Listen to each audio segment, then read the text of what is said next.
So, ayun na nga, kananays. Nung bumili kami ng bonete, may nakita akong super long hotdog buns. At natuwa naman ako kasi ang mura-mura lang din niya. Bale, 28 pesos nga lang pala siya. Tapos, tatlo na yung laman sa isang pack. Tapos, freshly baked pa. Nakakatuwa, di ba? Pagka ganun kamura. Tapos, after nung nakabili kami, dumaan naman kami sa Talipapa para bumili ng super long hotdog, yung foot long. Yun lang naman ang alam kong super long hotdog eh. So, 15 pesos lamang siya, kananays. And, tatlong piraso rin yung binili ko. And, ayan, naglagay ako ng 4 slices ng cheese. Mura lang yan yung Danes. Pwede rin kayong mag-try ng iba. Tapos, kung anong meron sa ref, pwede nyo ring ilagay like lettuce or pipino. Ayan. Meron kaming pipino lang sa ref. Pwede rin actually lagyan nyo ng onion. Masarap din siya. Pero hindi ko na nilagyan kasi gawa ng bunso. Ayaw niya. And, nilagyan ko rin siya ng itlog. Nilagang itlog. Bali, naglaga ko ng itlog this morning para sa sandwich nga and para na rin sa kanilang lunch. Ayan, for added flavor. Masarap din naman siya. Tapos, again, nilagyan nga natin siya ng pipino.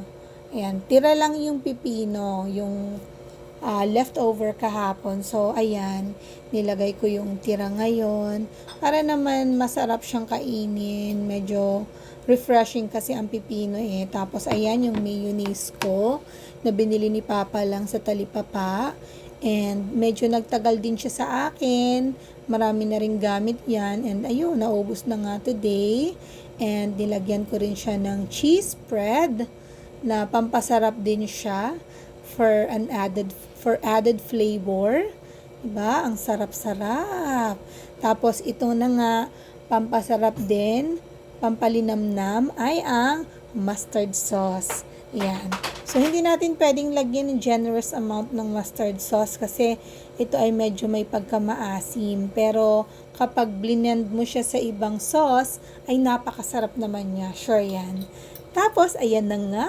Ready na ang ating super long hot dog sandwich. And, ayan, binabalot ko na nga siya. And, kananays, tip ha, maganda pala yung ang pagkain ay well-packed. Aside from nakaka-engganyo siyang kainin sa mga bata, ay malinis pa yung pagkain. And, ayan nga yung hotdog buns ko or hotdog sandwich. Ang pinambalot ko lang ay parchment paper na ginagamit ko sa fryer. Kaya yan, pwede ring Manila paper or coupon band. At syempre, kapag nakapasok na ang mga estudyante, kami naman ang kakain at talaga namang gutom na ang mama at papa. At ito na rin ang pagkakataon namin para masolo namin ang isa't isa, date din pag may time. Yun lang, salamat sa panonood, kananays. Happy life, happy kananays. Bye!